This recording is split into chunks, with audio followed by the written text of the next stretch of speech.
सरला आंगन में एक बड़ी सी चारपाई पर आम के टुकड़े सुखा रही है। कड़ी धूप में मेहनत करने के बावजूद उसके चेहरे पर अपने काम के प्रति एक सुकून है।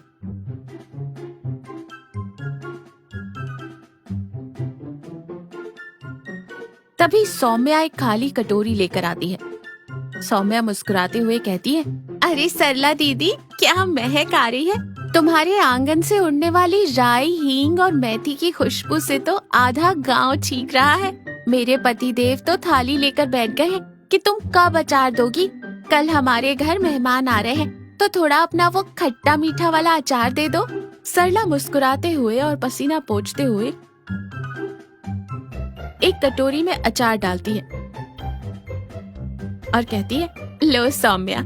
लोग ऐसे ही आकर मुफ्त में डिब्बे भर ले जाते हैं और वाह वाह करते हैं। सुनकर अच्छा लगता है, लेकिन कभी कभी सोचती हूँ, क्या मेरी इस मेहनत की कद्र सिर्फ इन मुफ्त की कटोरियों तक ही सीमित है। सुबह 4 बजे उठकर मसाले कूटती हूँ, हाथों में मिर्ची की जलन रात तक नहीं जाती, फिर भी मेरी मेहनत की किसे परवाह है। तभी ब्रिजेश मुंह में पान चबाते हुए और हाथ में एक पुरानी बिजनेस मैगजीन लिए हुए आते हैं। एग्जैक्टली, पॉइंट कैच किया है तुमने भाभी। यही तुम्हारी प्रॉब्लम है। तुम्हारा अचार एकदम इंटरनेशनल क्वालिटी का है, लेकिन तुम इसे फ्री में बांट कर अपनी ब्रांड वैल्यू जीरो कर रही हो। क्या तुम्हें सप्लाई एंड डिमांड के बारे में कुछ पता है? सौम्या मुंह बनाते हुए कहती है, आ गए हमारे कॉर्पोरेट कृष्ण जी। दीदी, इनकी बात बिल्कुल मत सुनना। परसों किसी को ज्ञान दे रहे थे कि भैंस को अंग्रेजी गाना सुनाओ तो वो दूध ज्यादा देती है। बेचारी पड़ोसी की भैंस भड़क गई। अरे तू चुप कर सौम्या। भाभी, मेरी बात मानो, ये फ्री सर्विस बंद करो। बिजनेस में थोड़ा एटीट्यूड लाओ। क्या तुम कोई चैरिटी ट्रस्ट चला रही हो? सबसे पहले अपने टैलेंट का एक रेट फिक्स करो। सरला भोलेपन से हंसते हुए कहती है, कैसा बिजनेस ब्रिजेश भैया? जो लोग रोज मुफ्त का खाते हैं, वो मेरे अचार के लिए पैसा क्यों देंगे?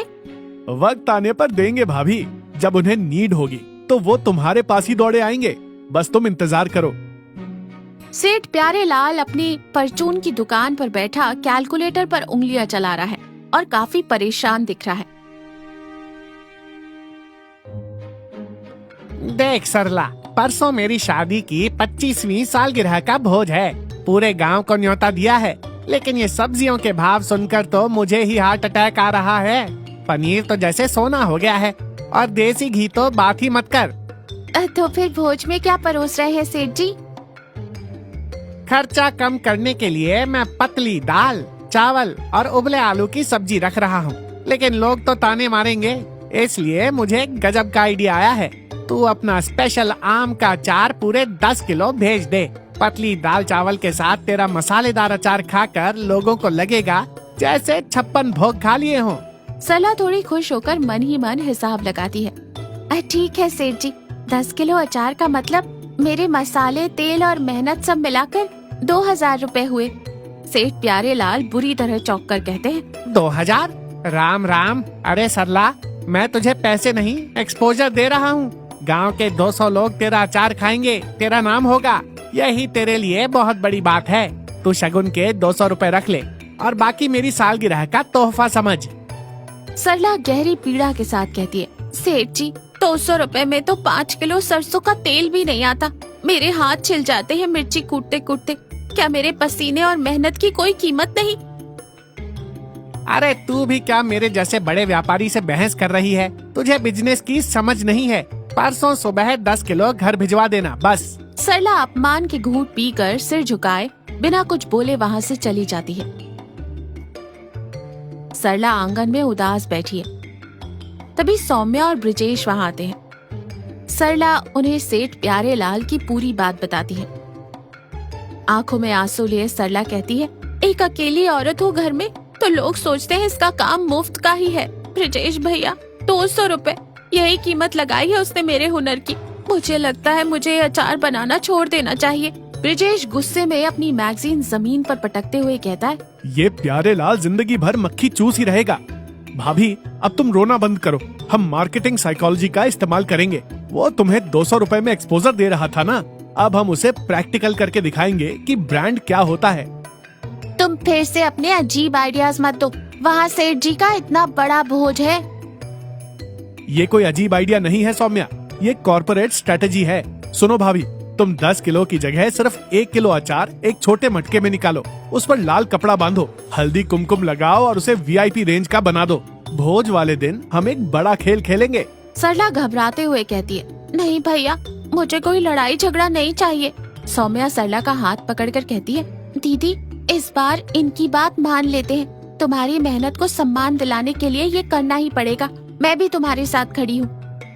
भोज चल रहा है, लोग पंगत में बैठे हैं। सेठ प्यारे लाल बनावटी हंसी हंसता हुआ घूम रहा है। मेहमानों की थाली में पानी जैसी दाल और उबले आलू देखकर हर कोई मुंह बना रहा है। एक मेहमान फुसफुसाते हुए कहता है, क्या है ये? दाल में पानी है या पानी में दाल डाली है? जिंदगी में ऐसा घटिया भोज नहीं देखा। तभी सौम्या और ब्रजेश एक लाल कपड़े से बंधा हुआ छोटा सा मटका बहुत ही सावधानी से, जैसे कोई खजाना हो, लेकर आते हैं। उनके पीछे पीछे सरला शांत कदमों से चल रही है। सेठ प्यारे लाल सरला के पास आकर फुसफुसा कर कहते, ये क्या है सरला? 10 किलो अचार बोला था, ये तो 1 किलो भी नहीं लग रहा। अरे सेठ जी, ये कोई आम अचार नहीं है। ये सरला भाभी के हाथों का बना रजवाड़ी शाही रिजर्व अचार है। इसके मसाले कहीं और से नहीं, सीधे जंगलों से मंगाए गए हैं। ये बहुत ही महंगा लिमिटेड एडिशन है, इसलिए इसे सिर्फ आधा चम्मच ही परोसा जाएगा। अगर किसी को नहीं खाना हो तो बता दें, इसे बर्बाद मत कीजिएगा। मेहमानों के कान खड़े हो जाते हैं। शाही अचार लिमिटेड एडिशन सुनकर सबकी भूख और उत्सुकता बढ़ जाती है। ब्रजेश चम्मच से थोड़ा थोड़ा अचार परोसता है। अचार का स्वाद जुबान पर लगते ही लोग दीवाने हो जाते हैं। अरे वाह, क्या अद्भुत स्वाद है। जिंदगी में इतना स्वादिष्ट अचार नहीं खाया। खट्टापन, तीखापन, मसाले, उफ, मुझे ये आलू नहीं चाहिए। बस 2 चम्मच अचार और दे दो भाई। मुझे भी थोड़ा और देना ब्रजेश। इस पानी जैसी दाल में तो तुम्हारे अचार ने ही जान डाली है। पूरे आंगन में अचार लाओ की गूंज उठने लगती है। सिर्फ 5 मिनट में वो 1 किलो अचार खत्म हो जाता है। ब्रजेश मटका उल्टा करके दिखा देता है। माफ करना भाइयों, शाही अचार खत्म हो गया। सेठ जी ने बहुत भारी कीमत देकर बस इतना ही मंगवाया था। एक मेहमान गुस्से में हाथ धोते हुए कहता है, अरे सेठ प्यारे लाल, इतना बड़ा भोज रखा और अचार भी पेट भरकर नहीं खिला सकता। अगर और अचार नहीं आया तो हम आधा खाना छोड़कर अभी उठ जाएंगे। सोच ले, पूरे गांव में तेरी क्या इज्जत रह जाएगी। पूरी तरह घबराया हुआ और पसीने से तरबतर सेठ प्यारे लाल दौड़कर सरला और ब्रजेश के पास आता है और हाथ जोड़कर कहता है, सरला बहन, मेरी इज्जत बचा ले। मेहमान उठकर जाने की धमकी दे रहे हैं। घर पर और अचार है क्या? किसी को दौड़कर मंगवा ले। सरला बहुत ही शांत आवाज में कहती है, सेठ जी, घर पर 20 किलो अचार रखा है, लेकिन वो कल वाला 200 रुपए का नहीं है। वो मेरी रातों की नींद, मेरे हाथों की जलन और मेरी ईमानदारी से बना है। बिल्कुल, और सेठ जी, लिमिटेड एडिशन का रेट 500 रुपए किलो है। अगर अपनी इज्जत बचानी है तो पहले भाभी की मेहनत और उनके टैलेंट की इज्जत करनी पड़ेगी। सेठ प्यारे लाल को अपनी गलती का एहसास होता है। मुझसे बहुत बड़ी गलती हो गई सरला। मैं 10 किलो के 5000 रुपए अभी नकद देता हूँ। बस तू जल्दी से वो अचार ले आ। किसी के हुनर की कद्र ना करने पर लोगों के बीच कैसे इज्जत का कचरा होता है, ये आज मुझे प्रैक्टिकल समझ आ गया। सरला चेहरे पर मुस्कान और सुकून लिए कहती है, सौम्या, जा घर से वो 2 डब्बे ले आ। सरला के घर के बाहर गांव वालों की लाइन लगी है। हर कोई हाथ में पैसे लिए खड़ा है। सरला सम्मान और तसल्ली के साथ अचार तौल कर दे रही है। सौम्या हंसते हुए कहती है, देखा दीदी, ब्रजेश जी की साइकोलॉजी ने तो कमाल कर दिया। कल तक जो लोग मुफ्त में डिब्बे भरते थे, आज लाइन में लगकर पैसे देकर खरीद रहे हैं। अब तो तुम हमारे गांव की अचार रानी बन गई। ये साइकोलॉजी नहीं है सौम्या। जब हम खुद अपनी मेहनत और अपने हुनर का सम्मान करना सीख जाते हैं, तब ये दुनिया हमारे सामने झुकने पर मजबूर हो जाती है। ये उसी का सबूत है। कल तक मैं खुद अपने काम को छोटा समझती थी, इसीलिए लोग मेरा मजाक उड़ाते थे। एकदम सही कहा भाभी, बिजनेस इसे ही कहते हैं। तो क्या इतने बड़े ब्रांड को खड़ा करने वाले इस मार्केटिंग डायरेक्टर को 1 डब्बा फ्री मिलेगा या नहीं? बिल्कुल मिलेगा भैया। लेकिन उस डब्बे पर रेट का टैग लगा होगा, क्योंकि मेरा अचार लिमिटेड एडिशन है और वो सिर्फ मेरी मेहनत से बना है। सभी खुशी से ठहाका लगाकर हंसने लगते हैं। सरला के आंगन की धूप आज पहले से कहीं